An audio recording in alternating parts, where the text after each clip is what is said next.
ಇನ್ನೂ 35-36 ವರ್ಷದ ಗಂಡಸಿಗೆ, ಒಂದು 28-30 ವರ್ಷ ಹೆಂಗಸಿಗೆ ಕೈ ಗೊತ್ತಲೇ ಇದ್ದೀನಿ.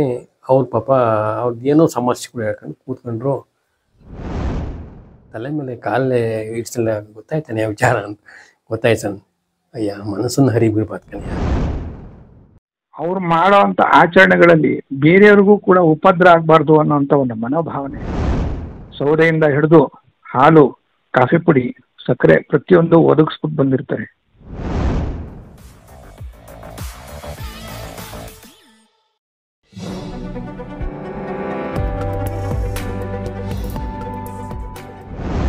ಆಮೇಲೆ ಸಕ್ಕರೆಪಟ್ಟಣಕ್ಕೆ ನಾನು ನನ್ನ ಫ್ರೆಂಡು ಬೈಕಲ್ಲಿ ಹೋದ. ಮಧ್ಯಾಹ್ನ ಒಂದು 3 ಗಂಟೆ 3:15 ಆಯಿತು. ಊಟ ಮಾಡ್ಕೊಂಡೆ ಹೊರಟಿದ್ದು. ಗುರುನಾಥರು ಹೊಸ ಮಲ್ಲಿ ಕೂತಿದ್ರು. ಒಂದು 8-10 ಜನ 10-12 ಜನ ಇದ್ದರು. ಮಾತಾಡ್ತಾ ಕೂತಿದ್ರು. ನಾನು ಫ್ರೆಂಡು ಬೈಕ್ ನಿಲ್ಲಿಸಿ ಒಳಗೆ ಹೋದು. ಬರೆಯ ಅಂದರು. ಒಳಗೆ ಹೋದು. ಅಂದರೆ ಒಂದು ಬೆತ್ತದ ಚೇರ್ ಇವತ್ತು ಇದೆ ಅಲ್ಲಿ. ಆ ಬೆಚ್ಚಲ್ಲಿ ಕೂತಿದ್ರು. ಗೋಡೆಯಿಂದ ಚೂ ಮುಂದಕ್ಕೆ ಕೂತಿದ್ರು. ಆಮೇಲೆ ಇಂಥದ್ದೇ ಯಾರು ಅಂದರು. ಹಣ್ಣು ಸಾರು ಅಂದರು. ಕೊಡೆ ಎಲ್ಲರಿಗೂ ಅಂದರು. ನಾನೇನು ಮಾಡಿದೆ, ಎಲ್ಲರಿಗೂ ಒಂದು ಹಣ್ಣು ಕೊಟ್ಟೆ. ಗುರುನಾಥ್ ಒಂದು ಸ್ವಲ್ಪ ಫುಲ್ ತಿಂತಿಲ್ಲ, ಒಂಚೂರು ಬಾಳೆಹಣ್ಣು ಸಿಪ್ಪೆ ಒಂಚೂರು ಕೊಟ್ಟೆ. ತಿಂದರು. ಹೂವಿಂದೇನು ಕೇಳಲಿಲ್ಲ. ಹೂ ಅಲ್ಲೇ ಬ್ಯಾಗಲ್ಲಿ ಕವರ್ಲ್ಲೇ ಇತ್ತು. ಕೂತ್ಕೊಂಡೆ. ಗುರುನಾಥ ಹಿಂದಕ್ಕೆ ಕೂತ್ಕೊಂಡೆ. ಹಿಂದಕ್ಕೆ ಕೂತ್ಕೊಂಡು ಏನಾಯಿತು ಅಂದರೆ, ಅವರು ಕೈ ಕೊಟ್ಟಿದ್ರು. ಕೈ ಬೆಟ್ಟತ್ತಾ ಕೂತಿದ್ದೆ. ಏನೇನೋ ಮಾತಾಡ್ತಿದ್ರು. ಒಂದು ಕಾರ್ ಬಂದು ಗಂಡ, ಹೆಂಡತಿ, ಮಗು. ಮಲ್ನಾಡು ಕಡೆ ಕಾಫಿ ಪ್ಲಾಂಟರ್ ಅವರು. ಇನ್ನೂ 35-36 ವರ್ಷದ ಗಂಡಸಿಗೆ, ಒಂದು 28-30 ವರ್ಷ ಹೆಂಗಸಿಗೆ, ಒಂದು 4-5 ವರ್ಷದ ಗಂಡು ಹುಡುಗ. ಒಳ್ಳೆ ಸಂಸಾರ. ಗಂಡು ಅಷ್ಟೇ ಹ್ಯಾಂಡ್ಸಮ್ ಆಗಿದ್ದಾನೆ. ಕುಲಭಾಗಕ್ಕೆ. ಆ ಹುಡುಗಿಯೂ ಅಷ್ಟೇ ತುಂಬ ರೂಪವಂತೆ. ಒಟ್ಲೆ ಅವ್ರು ಗೌಡ್ರು ಇರಬೇಕು ಅಂತ ಕಾಣುತ್ತೆ. ಕಾಫಿ ಪ್ಲಾಂಟ್ರು. ಪಾಪ ಅವ್ರ ಮನೆ ವೈಯಕ್ತಿಕವಾಗಿ ವಿಚಾರವೇನೋ. ಗುರುನಾಥ್ರ ಎದುರಿಗೆ ಕೂತ್ಕೊಂಡ್ರು. ನಾನು ಗುರುನಾಥ್ ಹಿಂದಕ್ಕೆ ಕೂತಿದ್ದೀನಿ. ನನ್ನ ಫ್ರೆಂಡ್ ನಮ್ಮ ಪಕ್ಕದಲ್ಲಿ ಕೂತಿದ್ದಾನೆ. ನನಗೂ ಯೌವನ, ಕೈ ಗೊತ್ತಲೇ ಇದ್ದೀನಿ. ಅವ್ರ ಪಾಪ ಅವ್ರದ್ದು ಏನೋ ಸಮಸ್ಯೆಗಳು ಹೇಳ್ಕೊಂಡು ಕೂತ್ಕೊಂಡ್ರು. ನಾನು ಆ ಹೆಂಗಸನ್ನು ನೋಡ್ತಾ ಕೂತ್ಕೊಂಡು ಸೌಂದರ್ಯವನ್ನು ಸವಿತಾ ಕೂತ್ಕೊಂಡ್ಬಿಟ್ಟೆ. ಗುರುನಾಥ್ ಇರೋದು ಬಿಟ್ಟೆ. ಎಲ್ಲ ನಾನು ನೋಡ್ತಾ ಕೂತ್ಕೊಂಡೆ ಆ ಹೆಂಗಸನ್ನ, ಆ ಹುಡುಗಿನ. ಆಮೇಲೆ ಗುರುನಾಥ್ ಸರಿ ಬಂದ್ರಷ್ಟೇ. ಅಯ್ಯ ಅಂತಂದು. ಏನು ಸರ್? ತಕ್ಷಣ ಅಲರ್ಟ್ ಆದ. ಏನು ಸರ್? ಕವರ್ಲಿ ಹೂ ತಂದಿಲ್ಲ, ಏನು ಮಾಡಿದೆ? ಆಮೇಲೆ ಸರ್ ತಂದೀನಿ ಸರ್. ಒಂದು 8 ಜನನ 10 ಜನ ಹೆಂಗಸು, 7-8 ಜನ ಹೆಂಗಸಿದ್ರು. ಕಟ್ ಮಕ್ಕಳೇ, ಒಂದೊಂದು ಗೇಣಿಗೆ ಒಂದು ಸತಿ ಕಟ್ ಮಕ್ಕಳೇ ಅಂದರು. ಎಲ್ಲರಿಗೆ ಕೊಟ್ಟು ನಮಸ್ಕಾರ ಮಾಡಿ ಅಂದರು. ಆಮೇಲೆ ಫಸ್ಟ್ ಆ ಕಡೆಯಿಂದ ಬಂದೆ. ಇವರು ಗುರುನಾಥ್ ಎದುರಿಗೆ ಕೂತಿದ್ದಾರೆ, ಗಂಡ ಹೆಂಡತಿ. ಆಮೇಲೆ ಆ ಕಡೆ ಅಷ್ಟು ಕೊಟ್ಟೆ. ಸುಮ್ಮನೆ ಕಾಲ ಮುಟ್ದಂಗೆ ಮಾಡೋದು, ನಮಸ್ಕಾರ ಮಾಡೋದು ಮಾಡ್ಕೊಂಡು ಬಂದೆ. ಹೆಂಗಸ್ರಿಗೆ ಕೊಟ್ಟೆಲ್ಲ. ಈ ಹೆಂಗಸತ್ರಿಗೆ ಬಂದಾಗ, ಅಮ್ಮ, ನಮ್ಮ ಬ್ರಾಹ್ಮಣ ಹೆಂಗಸ್ಗಳು ಏನಾರು ಇದು ಮಾಡ್ಬೇಕು, ನಮಸ್ಕಾರ ಮಾಡ್ಬೇಕಾರೆ ಕುಕ್ಕರೆಲ್ಲ ಕೂತದೆ ತೋರ್ಸಮ್ಮ ಅಂತ ಇನ್ಯಾರ ಇದ್ರು. ಅವ್ರು ನವಮಿಗೆ ಮಾಡಕ್ಕೆ ಬಂದಾಗ ಕೂತಿರ್ತಾರೆ. ಚೂರು ಸೀರೆ ಒಂಚೂರು ಮುಂದೆ ತನಕ ಎತ್ತಮ್ಮ ಅಂತಂದ್ರು. ಎತ್ತಿರು ಕೂತ್ಕೊಂಡ್ರು. ಅಯ್ಯ ನಮಸ್ಕಾರ ಮಾಡಿ ಅಂದರು. ಹೂ ಕೊಟ್ಟೆ. ನಂಗೆ ಗೊತ್ತಾಯಿತು ಗುರುನಾಥರು ನಮ್ಮನ್ನು ಸ್ಕ್ಯಾನ್ ಮಾಡಿರು ಅಂತ. ಏನು ಮಾತಾಡಿಗಂದೆ. ಹಾಗಲ್ಲ ಕಣಯ್ಯ, ತಲೆಕ್ಕೆ ಆ ಪಾದ ಮೇಲೆ ಇಡೆಯ ಅಂದರು. ನಾನು ಗೊತ್ತಾಯಿತು. ನಾನು ತಲೆ ಹೆಂಗಸನ ಪಾದದ ಮೇಲೆ ನನ್ನ ತಲೆ ಇಟ್ಟೆ. ನನ್ನಲ್ಲಿರುವ ಈ ಭಾವನೆಗಳು ಎಲ್ಲ ಕಳೆದು ಹೋಯಿತು. ಆಯಿತು. ನನಗೆ ಇದು ವಿಚಾರ, ನನಗೆ ಗುರುನಾಥ್ರಿಗೆ ಮಾತ್ರ ಗೊತ್ತು ಏನು ನಡೆದಿದೆ ಅಂತ. ಬೇರೆಯವ್ರಿಗೆ ಏನೂ ಗೊತ್ತಿಲ್ಲ. ಯಾಕೆ ಮಾಡ್ಸಿರೋ, ಯಾಕೆ ಎಲ್ಲ ನಮಸ್ಕಾರ ಮಾಡ್ಸಿರೋ, ಈ ಪರ್ಟಿಕ್ಯುಲರ್ ಆ ಹೆಂಗಸಿಗೆ ನನ್ನ ಬೇರೆಯವ್ರಿಗೂ ನಮಸ್ಕಾರ ಮಾಡಿದ ಸುಮ್ಮನೆ ಜನರಲ್ಲಿಗೆ ಅಂದ್ಕೊಂಡು ಈಗ ನಮಸ್ಕಾರ ಮಾಡಿದೆ. ಆ ಹೆಂಗಸಿಗೆ ಕಾಲನ್ನು, ತಲೆನ ಆ ಪಾದದ ಮೇಲೆ ಇಡಿಸಿರು. ಆಮೇಲೆ ಎಲ್ಲ ಹೆಚ್ಚಾವತ್ತು ಇದ್ದು ಒಂದು ಸ್ವಲ್ಪ ಎಲ್ಲ ಜನ ಖಾಲಿ ಆದಮೇಲೆ, ಅಯ್ಯ ಆ ಹೆಂಗಸಿನ ತಲೆ ಮೇಲೆ ಕಾಲೇ ಇಡ್ಸಲ್ಲ ಗೊತ್ತಾಯ್ತಾನೆ ವಿಚಾರ ಅಂತ ಗೊತ್ತಾಯ್ತಾನ. ಅಯ್ಯ ಮನಸ್ಸನ್ನು ಹರಿ ಬೀಳ್ಬಾರ್ದು ಕಣಯ್ಯ ಅಲ್ವೇ, ಸಹಜವಾದ್ದು. ನೀನೊಂದು ಹೆಣ್ಣು ನೋಡಿ ಹಿಂಗೆ ಕಣಯ್ಯ ಆಗುತ್ತೆ. ಒಳ್ಳೆ ಸುಂದರಿ ಆದ ಒಳ್ಳೆ ಸುಶೀಲಿ ಆದ ಹೆಂಡತಿ ನಾನು ಹುಡುಗಿ ನೋಡಿದ್ದೀನಿ ಇಲ್ಲ. ಇದಾಕಿಂದ ಇದೆಲ್ಲ ಇನ್ಸಿಡೆಂಟ್ ಆಗಿದ್ದ ಮುಂಚೆ 6 ತಿಂಗಳ ಮುಂಚೆ ನಮ್ಮ ಹೆಂಗಸರು ಮಲೆನಾಡು ನಮ್ಮ ಮಾವ ಸೆರೆಸ್ತದಾರಾಗಿ ರಿಟೈರ್ಡ್ ಆಗಿದ್ದರು. ಕಾಫಿ ಪ್ಲ್ಯಾಂಟ್ರು ಅವ್ರಿಗೆ ಚಿಕ್ಕೂರಿಂದ ಆಲ್ದೂರ್ ಹತ್ರ ಅವ್ರ ಊರು ಕೂದೊಳ್ಳಿ ಅಂತ. ಅಲ್ಲಿ ಒಬ್ಬರು ತುಂಬ ದೊಡ್ಡ ವೇದಾಂತ ಪಂಡಿತರಿದ್ದರು. ಗುರುನಾಥರಿಗೆ ಸಕ್ರಪ್ಪಣ್ಣ ಸಂಬಂಧ ಇತ್ತು. ಅವರು ಗುರು ಸ್ವರೂಪರು ನೋಡೋರು. ಅವ್ರು ಸ್ವಲ್ಪ ಅನಾರೋಗ್ಯ ಇದ್ದಾಗ ಅವ್ರು ನೋಡೋಕ್ಕೆ ಅಂತ ಅಲ್ಲಿ ಹೋದಾಗ ಅವ್ರ ಮನೆಗೆ ಅವ್ರದ್ದೇನು ಸಂಪರ್ಕ ಇತ್ತಿಲ್ಲ. ಮನೆಗೆ ಹೋಗಿ ಪಕ್ಕದ ಮನೆಯೇ ನಮ್ಮ ಮಾವನವ್ರ ಮನೆಗೆ ಬಂದು ಒಂದು ತಕ್ಷಣ ಎಲ್ಲ ಗಾಬರಿ ಆಗ್ಬಿಡ್ತೀನಿ ಅಂತ.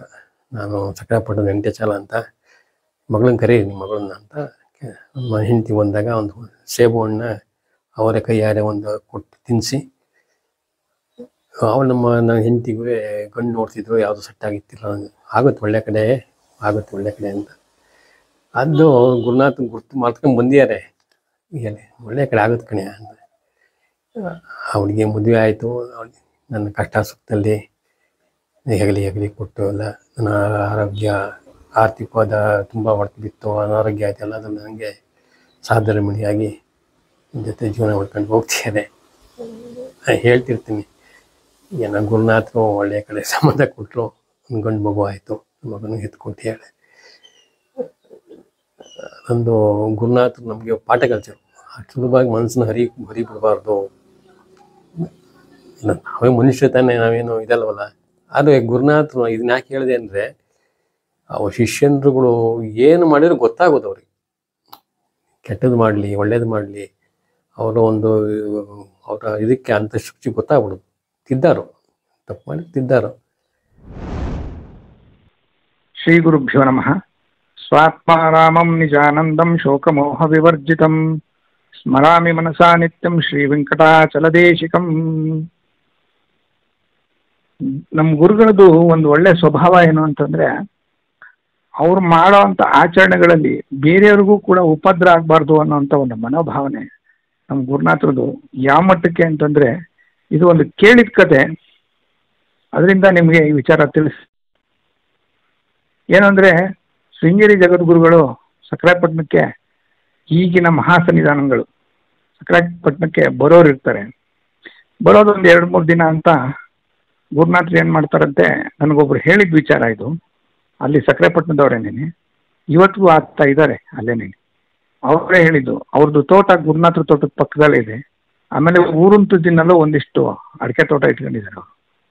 ಹಾಗಾಗಿ ಅವರು ಒಳ್ಳೆ ಜಮೀನ್ದಾರರು. ಅವರು ಒಂದು ವಿಚಾರ ನಂಗೆ ತಿಳಿಸಿದ್ರು. ಗುರುನಾಥರದು ಎಂಥ ಒಳ್ಳೆ ಹೃದಯನಕ್ಕೆ ಅವ್ರ ಮನೆಗೆ ಜಗದ್ಗುರುಗಳು ಬರ್ತಾರೆ ಅಂತಂದ್ರೆ ಊರಿನಲ್ಲಿರೋ ಜನಗಳ ಮನೆಗೂ ನೆಂಟರುಗಳು ಬರ್ತಾರೆ. ಅವ್ರುಗಳಿಗೆ ಉಪದ್ರ ಆಗಬಾರ್ದು ಅನ್ನೋದಕ್ಕೋಸ್ಕರ ಜಗದ್ಗುರುಗಳು ಬರಕ್ 2 ದಿನಕ್ಕೆ ಮೊದಲೇನೆ ಹೋಗಿ ಎಲ್ರ ಮನೆಗೂ ನೋಡ್ರಪ್ಪ ಜಗದ್ಗುರುಗಳು ಕರೆಸ್ತಾ ಇದ್ದೀನಿ, ತಾವೆಲ್ಲರೂ ಬರಬೇಕು. ನಿಮ್ಮನೆಗೂ ಜಗದ್ಗುರುಗಳು ಕಳಿಸ್ತಾ ಇರೋದ್ರಿಂದ ನೆಂಟರುಗಳು ಬರೋ ಜಾಸ್ತಿ ಆಗ್ಬೋದು. ಹಾಗಾಗಿ ಬಂದವ್ರಿಗೆಲ್ಲ ಒಂಚೂರು ಎಲ್ಲ ವ್ಯವಸ್ಥೆ ಮಾಡಿರಿ. ಸ್ನಾನಕ್ಕೆ ಕಾಫಿಗೆ ಎಲ್ಲದಕ್ಕೂ ವ್ಯವಸ್ಥೆ ಮಾಡಿ. ತಿಂಡಿ ಊಟದ ಬಗ್ಗೆ ತಲೆ ಕೆಡಿಸ್ಕೊಬಿಡಿ, ನಮ್ಮನೆಗೆ ಕಳಿಸ್ಬಿಡಿ ಅಂತೆಲ್ಲ ಹೇಳಿದ್ರಂತೆ. ಅದೊಂದೇ ಅಲ್ಲ, ಗುರುನಾಥರು ಹಿಂದಿನ ದಿನನೇ ಒಂದೊಂದು ಮಣ ಸೌದೆ ಅವ್ರ ಮನೆ ಬಾಗಿಲಿಗೆ ತಗೊಂಡೋಗಿ ಇಡಿಸಿ ಬೆಳಗ್ಗೆ 5 ಗಂಟೆಗೆನೇ ಅವ್ರು ಹೇಳೋದಕ್ಕೆ ಮೊದಲೇ ಕಾಫಿ ಪುಡಿ, ಹಾಲು, ಸಕ್ಕರೆ ಪ್ರತಿಯೊಂದನ್ನು ತಗೊಂಡೋಗಿ ಅವ್ರ ಮನೆ ಬಾಗಿಲು ತಟ್ಟಿ ಕೊಡಿಸಿ ಬಂದಿದ್ರಂತೆ. ಅಂದ್ರೆ ಏನ್ ಅರ್ಥ ಅಂದ್ರೆ ಇಲ್ಲಿ ಮೂಲ ಗುರುನಾಥರು ಅವ್ರ ಮನೆಗೆ ಜಗದ್ಗುರುಗಳು ಕಳಿಸ್ತಾ ಇರೋದ್ರಿಂದ ಸುತ್ತಮುತ್ತ ಅವ್ರ ಮನೆ ಸುತ್ತ ಇರೋಂಥ ಜನಗಳಿಗೆ ಉಪದ್ರ ಆಗ್ಬಾರ್ದು, ಬೈಕಬಾರ್ದು. ಇವ್ರೇನಪ್ಪ ಕರ್ಸ್ಬಿಡ್ತಾರೆ, ನಮ್ಗೆ ಇಷ್ಟೊಂದು ಜನ ಬಂದು ಕೂತ್ಕೋತಾರೆ ನೆಂಟರುಗಳು, ಅವನ್ನೆಲ್ಲ ನಿಭಾಯಿಸೋದು ಹೇಗೆ ಅಂತನೋ ಥರ ಯಾರು ಅನ್ಕೋಬಾರ್ದು ಅನ್ನೋ ಒಂದು ಆಂತರಿಕ ಉದ್ದೇಶದಿಂದ ಗುರುಗಳು ಪ್ರತಿಯೊಬ್ಬರು ಮನೆ ಬಾಗಿಲಿಗೂ ಸುತ್ತಮುತ್ತ ಇರೋರ ಮನೆಗಳಿಗೆಲ್ಲ ಸೌದೆಯಿಂದ ಹಿಡಿದು ಹಾಲು, ಕಾಫಿ ಪುಡಿ, ಸಕ್ಕರೆ ಪ್ರತಿಯೊಂದು ಒದಗಿಸ್ಬಿಟ್ಟು ಬಂದಿರ್ತಾರೆ. ಅದರಿಂದ ಬಂದವ್ರಿಗೆಲ್ಲ ಸ್ನಾನ ಮಾಡ್ಲಿಕ್ಕೆ ಅನುಕೂಲ ಆಗಿರುತ್ತೆ. ಬೆಳಗಾಗಿ ಎದ್ದೇಟಿಗೆ ಮೊದಲನೇ ಕಾಫಿ ಕುಡ್ಲಿಕ್ಕೂ ಅನುಕೂಲ ಆಗಿರುತ್ತೆ. ಯಾವುದಕ್ಕೂ ಯಾವುದು ಶಾರ್ಟೇಜ್ ಆಗ್ಬಾರ್ದು ಅನ್ನೋ ಉದ್ದೇಶದಿಂದ ಗುರುನಾಥರು ಆ ರೀತಿ ಮಾಡಿರ್ತಾರೆ. ಅವರು ಅವ್ರ ನಡವಳಿಕೆನಲ್ಲಿ ಯಾರಿಗೂ ನೋವಾಗ್ತಿರ್ತಿಲ್ಲ. ಆ ರೀತಿ ಉದ್ದೇಶದಲ್ಲಿ ಜೀವನ ಮಾಡಿದಂಥ ನಮ್ಮ ಗುರುಗಳು. ಇದರಲ್ಲಿ ನೋಡಿ ಕಲಿಯಂತ ತುಂಬಾ ಇದೆ ನಮ್ಮ ಗುರುಗಳಿಂದ. ನಮ್ಮ ನಡವಳಿಕೆ, ನಮ್ಮ ಆಚರಣೆಯಿಂದ ಬೇರೆಯವ್ರಿಗೆ ಉಪದ್ರ ಆಗಬಾರ್ದು ಅನ್ನೋದು ಅದೇ ಉದ್ದೇಶ. ಎಲ್ಲ ಆದ್ಮೇಲೆ ಜಗದ್ಗುರುಗಳು ಹೊರಡುವಾಗ ಜಗದ್ಗುರುಗಳಿಗೆ ಒಂದು ವಿನಂತಿ ಮಾಡ್ತಾರೆ ಗುರುನಾಥರು. ಏನಂತಂದ್ರೆ, ನಮ್ಮ ಊರಿನವರೆಲ್ಲ ತುಂಬಾ ಸಹಕಾರ ಮಾಡಿದ್ದಾರೆ, ತಮ್ಮ ಸಂಪೂರ್ಣ ಕೃಪಾ ಕಟಾಕ್ಷ ಆಗಿ ಫಲಮಂತ್ರಾಕ್ಷತೆ ಕೊಡಬೇಕು ಅಂತ ಕೇಳ್ತಾರಂತೆ. ಆ ಫಲಮಂತ್ರಾಕ್ಷತೆ ಕೊಟ್ಟು ಊರಿನವ್ರಿಗೆಲ್ಲ ಕೊಡಿ ಅಂತ ಹೇಳಿ ಆಶೀರ್ವಾದ ಮಾಡಿ ಗುರುಗಳದು ಇದಕ್ಕೆ ಶಲ್ಯಕ್ಕೆ ಹಾಕ್ತಾರಂತೆ. ಅದನ್ನ ಜಗದ್ಗುರುಗಳು ಹೊರಟಾಗ ಏನಾಗತ್ತಂತೆ ಅಂದ್ರೆ, ಒಂದ್ ಕಡೆ ಚಕ್ರ ಮಟ್ಟಿಗೆ ಹಾಕೊಂಡು ಕೂತ್ಕೋತಾರಂತೆ ಗುರುನಾಥರು. ಜಗದ್ಗುರುಗಳು ಶೃಂಗೇರಿ ತಲುಪೋ ತನಕ ಆ ಆಸನ ಬಿಟ್ಟು ಎದ್ದೇಳಲ್ವಂತೆ. ಅಂದ್ರೆ ಅಲ್ಲಿ ತಲುಪದ ಮೇಲೆ ಫೋನ್ ಬರುತ್ತಂತೆ, ಜಗದ್ಗುರುಗಳು ಶೃಂಗೇರಿ ತಲುಪಿದ್ದಾರೆ ಅಂತಂದಾಗ, ಸರಿ ಎಲೆ ಹಾಕ್ರಯ್ಯ ಅಂತ ಹೇಳಿ ಎಲೆ ಹಾಕ್ಸ್ಕೊಂಡು ಊಟ ಮಾಡ್ತಾರಂತೆ. ಅಲ್ಲಿಗೆ ಗುರು ಮೇಲೆ ಇದ್ದಂತ ಎಂತ ಶ್ರದ್ಧೆ ಇರುತ್ತೆ ನೋಡಿ ನಮ್ಮ ಗುರುನಾಥರಿಗೆ. ಕಲಿಯುವಂಥದ್ದಿದೆ. ಗುರು ಅಂದ್ರೆ ಹೇಗೆ ನಡ್ಕೋಬೇಕು ಅನ್ನೋದನ್ನ ಅದರಲ್ಲಿ ತಿಳಿಸಿದ್ದಾರೆ ಗುರುನಾಥರು. ಇದು ನಾನು ಕೇಳಿದ ಕತೆ. ಆಮೇಲೆ ಕೊಟ್ಟಂತ ಅಕ್ಷತೆನೆಲ್ಲದನ್ನು ತಗೊಂಡೋಗಿ ಯಾರ್ಯಾರು ಉಪಕಾರ ಮಾಡಿದ್ರು ಅವ್ರೆಲ್ರ ಮನೆಗೂ ಮನೆ ಬಾಗಿಲಿಗೆ ಹೋಗಿ ಜಗದ್ಗುರುಗಳು ಅಕ್ಷತೆ ಕೊಟ್ಟಿದ್ದಾರೆ ತಗೊಳ್ಳಿ ಅಂತೆಲ್ಲ ಕೊಟ್ಟು ಆಶೀರ್ವಾದ ಮಾಡಿ ಬರ್ತಾರೆ. ಶ್ರೀ ಗುರುದೇವದತ್ತ.